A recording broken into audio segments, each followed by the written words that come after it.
बोलिए जुगल किशोर सरकार की प्रेम से बोलो जय जय श्री राधे।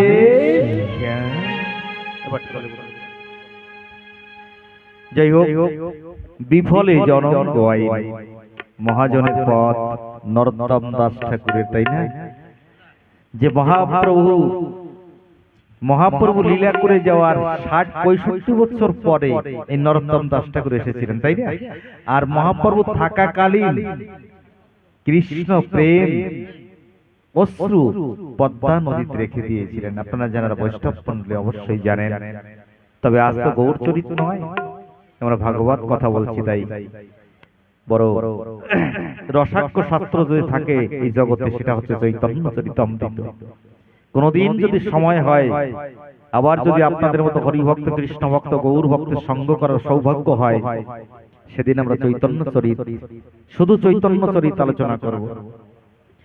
তাই আসুন আমরা এবার আগামী পর্বের ভিতরে প্রবেশ করি। যখন হস্তিনাপুরের রাজা হলেন ধর্মরাজ যুধিষ্ঠির, দেখুন যে ধৃতরাষ্ট্র তাদেরকে মারবার জন্য এত চক্রান্ত করেছিল, কিন্তু প্রত্যেকদিন সেই হস্তিনাপুরের রাজ সিংহাসনে বসবার সময় প্রত্যেকদিন সকালে উঠে জ্যাঠামশাই এবং জেঠিমাকে মানে গান্ধারী মাতা এবং ধৃতরাষ্ট্রকে প্রণাম করে আসতেন। ধর্মরাজ কেন বলেছে? তাহলে একদিন বিদুর মহামতিমান গিয়ে পরামর্শ দিচ্ছে যে দাদা, তোমার কি একটু লজ্জা হয় না? যাদেরকে মারবার জন্য তুমি এত প্রয়াস করেছো, আজ তাদের অন্ন বসে বসে গ্রহণ করছো, এটা তোমার কি একটু লজ্জা বোধ হয় না? ধৃতরাষ্ট্র তখন ডাক দিয়ে বলল, তাহলে আমি কি করব? বলল এখনো সময় আছে। দেখুন এই যে কথা শুনলে পরে দ্বন্দ্বমূলক ছন্দ তো অনেক করেছো দাদা, বাকি জীবনটি যে কটা দিন আছে একটু হরি কথায় আশ্রিত হয়ে যাও না। ধৃতরাষ্ট্র হাত জোর করে বিদুর মহামতিমান, মহামতি শব্দের অর্থ মহাবুদ্ধিমান এবং নীতিজ্ঞ ভক্ত শ্রেষ্ঠ, সবার মুখস্থ কথা যে দুর্যোধনের ৫৬ প্রকারের ব্যঞ্জন অন্ন ব্যঞ্জনকে প্রত্যাখ্যান করলেন ভগবান, কিন্তু বিদুরের বাড়িতে গিয়ে খুদ ভাত গ্রহণ করেছিল, তাই না? সবাই জানে সেই বিদুর।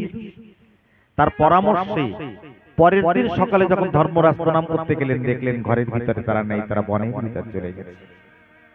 এদিকে যথা সময় শুভক্ষণে শুভ লগ্নে যে উত্তরার গর্ভে, আপনারা কথা শ্রবণ করেছেন গতকাল, যে উত্তরার গর্ভে ভগবান শ্রীকৃষ্ণ তাকে রক্ষা করেছিলেন, সেই শুভক্ষণে শুভ মুহূর্তে শুভ লগ্নে আজ সেই শিশুর জন্ম হলো। কে সেই শিশু? সুতমণি ডাক দিয়ে সৌনকাদি মুনিগণের কাছে বলছে, কে সেই শিশু? তিনি হচ্ছেন পরীক্ষিত মহারাজ। বলিয়ে পরীক্ষিত মহারাজ কি। আজ যে ভক্তের কারণে সপ্তম দিবসের ভাগবত এই জগতে প্রকাশ পেয়েছিল, সেই ভক্ত প্রবাস জন্ম মাত্রই চারিদিকে খুঁজছে, অন্বেষণ করছে। কাকে অন্বেষণ করছে? যে মাতৃ জঠরে বসে কে আমাকে রক্ষা করেছিল, কই সে? তাকে তো সকলকে দেখছি, তাকে তো দেখছি না। সেই শিশুটির নাম রেখেছিল বিষ্ণুরাত, কিন্তু তার এই পরীক্ষামূলক ভাবময় দেখে তাকে পরবর্তীতে নামকরণ করা হলো পরীক্ষিত। পরীক্ষিত প্রতিপালিত হচ্ছে, ধীরে ধীরে ধীরে ধীরে ধীরে ধীরে বড় হচ্ছে। এবং হঠাৎ করে ভগবান শ্রীকৃষ্ণ যখন দ্বারকায় চলে গিয়েছিলেন, তার সঙ্গে অর্জুনও গিয়েছিল। অর্জুন ফিরে এসেছে। অর্জুন যখন ফিরে এসেছে এবং সে দ্বারকা থেকে যখন অর্জুন ফিরে এসেছে, হঠাৎ করে আমরা একটু সংক্ষিপ্ত আকারে কথার ভিতরে যাব না, এই কথা পুরোটা ভাবে যদি আমরা সম্পূর্ণভাবে আলোচনা করতে যাই তাহলে আমরা সেই সুখদেবের জন্ম পর্যন্ত পৌঁছাতে পারবো না, সময় হয়ে আসবে। তার কারণ ভগবান শ্রীকৃষ্ণের জন্ম হয় 7 দিনের কথার চতুর্থ দিবস, কিন্তু আজ দ্বিতীয় দিবস। তাহলে আমাদের কত একটু দ্রুত বেগে এগিয়ে যেতে হবে, তাই তো? যাই হোক, এইবার যখন অর্জুন ফিরে এসেছে, আসবার পরে মৌন অবস্থায় যখন বসে আছে, ধর্মরাজ যুধিষ্ঠির ডাক দিয়ে বলছে, অর্জুন, অর্জুন বলো না দ্বারকাবাসী সবাই ভালো আছে তো? আমার শ্যাম সুন্দর ভালো আছে তো? তার 16,108 জন পাটপ্রাণী তারা সবাই ভালো আছে তো? তার সমস্ত সন্তান আদি কুশলে আছে তো? এক এক করে যখন বার্তালাপ করছে অর্জুনের সঙ্গে, অর্জুন তখন চোখের জল ছেড়ে দিয়ে ধর্মরাজ যুধিষ্ঠিরের পাও জড়িয়ে ধরে বলছে, দাদা, যার দৌলতে, যার কৃপায় এত বড় মহাভারতের যুদ্ধ বিজয় প্রাপ্ত হয়েছি, আর সেই ভগবান এই জগতে নেই, তিনি স্বধাম চলে গেছে। জানেন, যে ভক্তিমতী মায়ের কথা আমরা কুন্তী দেবীর কথা কাল শ্রবণ করেছি, এই কথা শোনার সঙ্গে সঙ্গে কুন্তী দেবী যোগাগ্নিতে ভস্মীভূত হয়ে তার আত্মসত্তা পরম সত্তার সঙ্গে বিলীন হয়ে গেলেন। এই দৃশ্যকে দর্শন করে দেখুন, মানুষ কেন তীর্থযাত্রায় যায়, কেন সাধু সঙ্গে যায়, কেন ভক্ত সঙ্গ করে, কেন ভাগবত পাঠে যায়। যখন দর্শন করে, কিছু দর্শন করলে পরে তার মন তৈরি হয়, তাই তো? যদি মন সাধু না হয়, পাগল বিজয়বাবুর কথা, পাগল বিজয়বাবু একখানা গানের ভিতরে তিনি বলেছেন, পোড়া মনের সঙ্গে পারলেন না, সে তো পক্ষীরাজ ঘোড়াতে উঠে ছুটে চলে দিন যে আমি পোড়া মনের সঙ্গে পারলেন না। ঘরে ঢাকা শহর, দিল্লি, লাহোর, কলকাতা, বোম্বে, ঘরে চীন, জাপান, রাশিয়া, জার্মান, ইংল্যান্ড, কলম্বে, ঘরে স্বর্গে মর্তে অবিলম্বে, এমনি সে দ্রুতগামী পোড়া মনের সঙ্গে পারলেন না। এত বড় একজন দার্শনিক ছিল পাগল বিজয় বাবু। যারা পূর্ব বাংলায় তার গান শুনেছেন, তার দার্শনিক তত্ত্ব শ্রবণ করেছেন, তার সম্মুখে নিশ্চয়ই তারা জানেন। তিনি বলছেন, আমি মনের সঙ্গে পারলাম না, ভাবা যায়। আর এই মনটাই তো কাজী নজরুল ইসলাম বলেছিলেন, যদি মনকে রাঙা করতে পারো ধরো সাধুর বেশ, না তো দেখার মতো দেখছেন তিনি ধরবে মাথার কেশ। বাবা বাংলার গান সম্ভবত। আর কাজী নজরুল ইসলাম বলেছিল, মন না রাঙালে কি ভুল করিলে যোগী। আর বাবা বাংলা বলেছেন, মনকে রাঙা করতে পারলে ধরো সাধুর বেশ। যদি মন রাঙা না হয় বাবা, সাধুর বেশ ধারণ করো না। কেন, সাধু দর্শন করলে পরে মানুষ অত্যন্ত বিশ্বাস করে সে সাধুকে, তাই না বাবা? যদি মন পবিত্র না হয়, মন রাঙা না হয়। আর কুন্তী দেবী এই যোগাগ্নিতে ভস্মীভূত হয়ে দেখে পঞ্চ পাণ্ডবের মন তৈরি হলো, তাহলে আমরাও গৈরিক বেশ ধারণ করে আমরাও স্বর্গ আরোহণ। ছোট্ট পরীক্ষিত তখন উপযুক্ত হয়নি রাজ সিংহাসনে বসবার মতো। পরীক্ষিতকে ডেকে শশাগড়া পৃথিবীর রাজা ধর্মরাজ যুধিষ্ঠির তার হস্তিনাপুরের রাজ সিংহাসনে ছোট্ট পরীক্ষিতকে আসীন করে দিয়ে বসিয়ে দিয়ে গৈরিক বেশ ধারণ করে দ্রৌপদীকে সঙ্গে করে নিয়ে তারা স্বর্গ আরোহণ করে চলে গেলেন। স্বর্গ আরোহণ কথা বড় অনেক লম্বা কথা, তাই তো? যদি আমি অনুরোধ করব, এর পরবর্তীতে কোনোদিন যদি আবার আহ্বান করেন এই অধমকে, অন্তত 7 দিনের সময় করে দেবেন, আমরা বিস্তারভাবে সমস্ত তত্ত্ব কথা আলোচনা শুনতে শুনতে যাব। তারা স্বর্গ আরোহণ করলেন। পরীক্ষিত মহারাজ যখন শশাগড়া পৃথিবীর রাজা হলেন, হস্তিনাপুরের রাজ্য ভার গ্রহণ করলেন। এবার রাজার একটা নিয়ম আছে, কি জানেন? তৎকালীন সময় একটা রাজার নিয়ম ছিল, যদি রাজা হয় তাকে মৃগয়ে যেতে হয়, তাই তো বাবা? ঠিক বলছি তো? এবং পার্শ্ববর্তীর যে রাজ্যগুলো আছে তাকে জয় করে, শক্তি দিয়ে তাদের পরাজিত করে, জয়যুক্ত করে তাদের সঙ্গে একত্রিত করা। বিস্তার করা, রাজ্য বিস্তার করা বলা হয়। এই দুটো কার্য তারা করত। কিন্তু পরীক্ষিত মহারাজ যখন মৃগয়ায় গেলেন, হঠাৎ একটা দৃশ্য দর্শন করলেন। খুব মার্মিক কথা, ভাগবতের প্রধান সূত্র একটা শুনে যান। এই কলিযুগের মানুষকে কেনই ভাগবত কথা শুনতে হয়। যখন তিনি বনের ভিতর মৃগয়ার ভিতরে গেলেন, হঠাৎ করে একটা গোমাতার ক্রন্দন ধ্বনি তিনি শুনতে পেলেন। যখন শুনতে পেলেন, সঙ্গে সঙ্গে শোনা মাত্রই বাণ যোজনা করে মনে মনে চিন্তা করলেন, আমার পূর্বপুরুষ তারা ভগবান গোপাল, কৃষ্ণের এক নাম গোপাল। গোপাল কেন জানেন? তিনি গো পালন করতেন, তাই তার নাম গোপাল, তাই তো মা? তাহলে গোমাতাকে তিনি কত ভালোবাসতেন, বিষবদেবকে তিনি কত ভালোবাসতেন, তাই তার নাম হয়েছিল গোপাল। আমার পূর্বপুরুষ ধর্মরাজ যুধিষ্ঠির, ভীম, অর্জুন, নকুল, সহদেব তারা সেই ভগবানের সঙ্গ করেছে। আমি তার বংশজ হয়ে আজ আমারই রাজ্যের ভিতরে গোমাতা ক্রন্দন করবে, আর আমি বসে বসে শুনবো। সঙ্গে সঙ্গে বাণ যোজনা করে যখন মারতে উদ্যত হলেন, দেখে গিয়ে যেটা বিচ্ছিরি চেহারা, কালা কালুটা বিচ্ছিরি চেহারা, সে গোমাতাকে প্রহার করছে। যখনই বাণ যোজনা করেছেন, সঙ্গে সঙ্গে শরণাপন্ন হলেন, সারান্ডার হলেন, তাই তো? যখন শরণাপন্ন হলেন, আচ্ছা, এই যে আমরা হাত উঁচু করে বাহুগুলো উত্তোলন করে রাধে রাধে বলি না, এটাও একটা শরণাপন্ন ভগবানের কাছে। আমি তোমার কাছে সমর্পিত। দেখুন সমর্পিত হলে কি হয়, যখন বাণ যোজনা করলেন পরীক্ষিত মহারাজ, তখন হাত উঁচু করে সমর্পিত হয়ে গেলেন। কে? ওই যে কালা কালুটা বিচ্ছিরি চেহারা, নাম কি তার? নাম হচ্ছে কলি। যখন তিনি শরণাপন্ন হলেন, ডাক দিয়ে পরীক্ষিত মহারাজ বললেন, কে তুমি? বলে, আমার নাম কলি। দাপার যুগ চলে যাচ্ছে, কলির আগমন, তাই আপনার রাজ্যের ভিতর আমি প্রবেশ করছি। বলে, প্রবেশ করছো? বলে, হ্যাঁ। তাহলে এদেরকে মারছো কেন? দেখে একটা গোমাতা এবং একটা বিষবদেব, সে বিষবদেবের তিনখানা চরণ নেই, একটা চরণে দাঁড়িয়ে আছে, আর গোমাতা ক্রন্দন করছে। পরিচয় জিজ্ঞাসা করলেন, তুমি কে? বিষবদেবকে জিজ্ঞাসা করলেন, তুমি কে? বলে, আমি ধর্ম। বলে, তোমার তিনটে চরণ? বলে, সত্য যুগে আমার চারটে চরণ ছিল, ত্রেতা যুগে তিনটে চরণ, দাপার যুগে দুটো চরণ, কলি আসছে একটা চরণে দাঁড়িয়ে আছে। এই চারটে চরণ কি কি বাবা?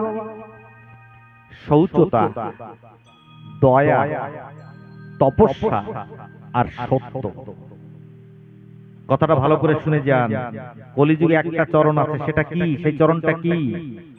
তাহলে শৌচতা নেই কলিযুগে। যে যত শৌচতা দেখাক না কেন বাবা, শৌচতা বর্তমান কলিযুগে খুব কম পাওয়া যায়, বিরল পাওয়া। তপস্যা কলিযুগে নেই। আছে? দয়া আছে কলিযুগে? বলুন, দয়া আছে? নেই। একটা জিনিস আছে, একটা চরণ আছে ধর্মের, সেটা হচ্ছে সত্য।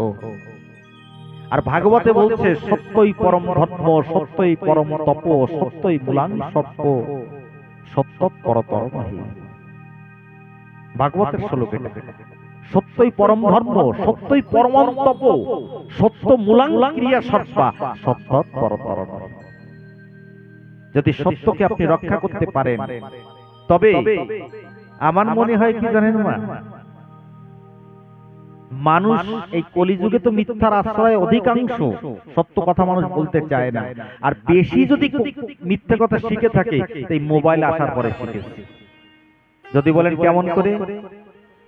আপনি কাউকে পাঠিয়েছেন মালখানগিরি খুব জরুরি কাজের জন্য, তাকে বলছেন যে 12টার আগে তুমি ফিরে আসবে, সে রওনা দিয়েছে। কোথায় আছো বাবা? এই তো আমি কাকুকুন্ডা ছকে এসে গেছি, এখনো কিন্তু মালখানগিরি থেকে বের হয়নি। আমার মনে হয় মিথ্যা কথাটা মানুষ বেশি প্রয়োগ করে মোবাইল আসার পরে। কিন্তু একটা কথা জেনে রাখবেন, মিথ্যা কথা বলে কোনদিন সত্য সনাতনের সঙ্গে, ধর্মের সঙ্গে যুক্ত হওয়া যায় না। যদি ধর্মের সঙ্গে যুক্ত হতে চান, তাহলে সত্য কথা বলতে হবে। হ্যাঁ, কার্যক্ষেত্রে কোনো কোনো জায়গায় মিথ্যা কথা বলতে হয়। যদি বলেন কেমন করে? ধরেন সাধারণ আমার দিয়ে আমি একটা উদাহরণ দিচ্ছি, আমাকে কেউ মারবার জন্য পিছে চলে আসছে আমাকে মেরে ফেলবে বলে। এবার আমি জীবন বাঁচানোর জন্য হয়তো আপনাদের কারো বাড়িতে গিয়ে বললাম কি আমাকে একটু লুকানোর জায়গা দাও, এই আমাকে মারবার জন্য আসছে। এইবার আমাকে ভিতরে ঢুকতে দিলেন, আমি লুকিয়ে আছি, সেই তারা এসে মারবে বলে তারা এসে জিজ্ঞেস করলো, আচ্ছা এখান থেকে কোনো মহারাষ্ট্রে যেতে দেখেছো? বলে হ্যাঁ এই যে ঘরে শুয়ে আছে। আছে বাবা, শুয়ে আছে। এই যে মনে মনে চিন্তা করে যে ভাগবতে শুনিয়ে আইছি, সত্য কথা বলতে হয়। কার্যক্ষেত্রে কিছু কিছু জায়গায় মিথ্যা বললে পরে সে মিথ্যা অপরাধ হয় না, তাই তো বাবা? ঠিক বললাম তো? যদি কোনো মেয়ে ছেলের সম্পর্ক গঠনের সময় যদি মিথ্যা কথা প্রয়োগ করে, সেটাই মিথ্যায় পাপ হয় না। যদি জীবন সংকটে থাকে, জীবন বাঁচানোর জন্য যদি মিথ্যা প্রয়োগ করা হয়, তাহলে সে মিথ্যাই। তবে একটা কথাই ভাগবত শিক্ষা দিচ্ছে যে ধর্মের যে চরণটা দাঁড়িয়ে আছে, সত্য সত্য কথাকে রক্ষা করবে। যদি মনে মনে চিন্তা করেন যে শুধু ভাগবতে এই কথা বলছে সত্যের কথা, আর কোন গ্রন্থে বলছে কি? সব গ্রন্থে বলছে। যদি বলেন ভাগবতে যেমন বলছে যে সত্যই পরম ধর্ম, সত্যই পরম তপ, সত্য মূলাং ক্রিয়া সর্বা সত্যপরতর নহি, যেমন ভাগবতে বলছে, তেমন হরিলীলামৃতের ভিতরে যান, সেখানে আমার তারক রসরস লিখেছে, লয়ে নিজ নারী ব্রহ্মচারী সচ্চরিত্র রবে, হাতে কাম মুখে নাম সদা সত্য কথা কবে। বলছে তো সেখানে সত্য কথা। আচ্ছা, যদি মাতৃ সাধক বাবা পাগলার কাছে যান, মায়ের সাধনা করে, সেখানে বলছে, তার গানের ভিতরে বলছে যে কইতে শিখো সত্য কথা, এতে যদি হয় তোর মরণ অমর কুলে রইবে গাথা, সত্যের জয় চিরকাল, ঝড় পারে ভাঙে না হাল, সুবন কেউ বাঁচে তারা, তাদের জীবন যায় না বৃথা, কইতে শিখো সত্য কথা, এতে যদি হয় তোর মরণ অমর কুলে রইবে গাথা। তাহলে তিনিও সত্য কথা কথা বলছেন। আচ্ছা, তাই যদি হয় তাহলে এইবার আসুন কোরআন শরীফের ভিতরে, মুসলমান শাস্ত্রের ভিতরে কি বলছে? বলছে ওরে মিন মোমেনিন আরো সাল্লাহি তাল্লাহ, আরো তাল্লাহ নবীনের তেলে একবার তেল কাবাতে নামাজ পড়ো, ধরো আমার কথা ধরো, তাই না হলে আল্লাহ তাআলা দেখা পাবে না কোনো কালে। যদি হও সত্য মুসলমান, ঠিক রাখো তোমার ঈমান, ঈমান মানে সত্য কথা। ঠিক বলছি তো? যদি বাইবেলের পাতায় যাওয়া হয়, যীশু খ্রিস্টান সেখানে কি বলছে? Truth is god, god is truth, সত্যই ঈশ্বর, ঈশ্বরই সত্য। তাহলে সত্য কথার কথা সবাই বলছে, বলছে তো বাবা, প্রমাণ হলো তো? তাহলে আমরা এইটুক আদর্শই ভাগবত থেকে নিয়ে যাব, ভাগবত কথা শুনে যে ধর্মের একটাই চরণ কলিযুগে আছে, সত্যের চরণ, আমরা সেই চরণটাকে ধরে রাখবো। বলো রাধে রাধে। তাহলে এবার গোমাতাকে বলছে তুমি কে? বলে আমি ধৈর্যিত্রী মাতা। বলে তুমি ক্রন্দন করছো কেন? বলে এই কলির আগমন হচ্ছে, এই কলির আগমনে আমার পীড়া, আমার কষ্ট, সেই কষ্টের জন্য আমি ক্রন্দন করছি। এবার কলিকে ডাক দিয়ে বলছে, বলো তোমার পরিচয়। তখন বললো আমি হচ্ছে কলি। কি চাও তুমি? বললো আমাকে একটু থাকবার জন্য জায়গা দিও। এবার থাকবার জন্য জায়গা যখন চেয়েছে, তখন 4টে স্থান দিল। কোন কোন জায়গা জানেন কি? বলি। প্রথম জায়গা দিলেন যেখানে মদিরা পান হয়, মদিরা মানে মদ পান করে যেখানে, বলে ওখানে তুমি বসবাস করো। দ্বিতীয় জায়গা দিলেন যেখানে জুয়া খেলা হয়, কলি তুমি সেখানে বিরাজমান হয়ে যাও। তৃতীয় জায়গা দিলেন যেখানে বেশ্যাবৃত্তি হয়। চতুর্থ জায়গা দিলেন যেখানে হিংসা হয়। মাগো, কত সংসার ভেসে উজাড় হয়ে যাচ্ছে এই মদ খাওয়ার জন্য। সমস্ত জগৎ মদের পরে ভাসছে, কত সংসার উজাড় হয়ে যাচ্ছে, কত সংসার এই মদ খাওয়ার জন্য, গাঁজা খাওয়ার জন্য মানুষ ভেঙে যাচ্ছে, সংসার ডিভোর্স হয়ে যাচ্ছে, ছাড়াছাড়ি হয়ে যাচ্ছে। ভাগবত ডেকে ডেকে বলছে যে এই যে কলি, এই কলিকে 4টে স্থান দিয়েছে। তার প্রথম স্থান হচ্ছে মদিরা পান, মদ্যপান। অর্থাৎ যদি কলি থেকে আমাদেরকে দূরে থাকতে হয়, তাহলে মদ্যপান থেকে আমাদের দূরে থাকতে হবে। এই যে আজ যে আসছি গণেশ পূজার বিসর্জন চলছে বাবা, আমার তো দেখে ভয় হচ্ছে। যে যাচ্ছে রাস্তা দিয়ে ওই মদিরা পান করে তার মাথায় দিচ্ছে মেরে ওই হোলি। আমি এক পাশ থেকে কেটে কেটে কেটে কেটে এই যে আসবার সময় কি অবস্থা। ভগবানের পূজা অর্চন করে, মায়ের পূজা করে, দুর্গা পুজো করে, কালী পুজো করে, এত ভক্তির জগতে এত অঞ্জলি পুষ্পাঞ্জলি প্রদান করার পরে যদি অন্তিম দিবসে তাকে বিসর্জন দেওয়ার সময়, বিসর্জন শব্দের অর্থ কি জানেন? বিশেষভাবে অর্জন করা। তা বিশেষভাবে অর্জন কি এটাই যে আমরা মুদিরা পান করে নৃত্য করব, এটাই কি বিশেষভাবে অর্জন করা? আমি হাত জোর করে বলি, আমি কারোর ব্যক্তিগত জীবনের উপরে হস্তক্ষেপ করব না। কেননা বর্তমান সময় যদি আমি বলতে যাই, সে বলবে আমার পয়সা দিয়ে আমি খাই। বাবা, তোমার কি কিছু বলার আছে আপনার? কিন্তু একটা অনুরোধ করে যাব, তুমি কি করছো না করছো সেটা তোমার ব্যাপার, কিন্তু কোন ধর্মীয় অনুষ্ঠান করে, কোন পূজা পার্বণ করে যদি সত্যি সেই মদের আক্রা হয়, তাহলে সেই পূজা কোনোদিন সফল হয় না। শাস্ত্র বলছে। অনেকে বলে যে আমরা একটা আনন্দ আনন্দ করো তোমরা, কিন্তু কোন পুজো নিয়ে, মায়ের পুজো, কালী পুজো, দুর্গা পুজো, নামযজ্ঞ এসব করে করো না।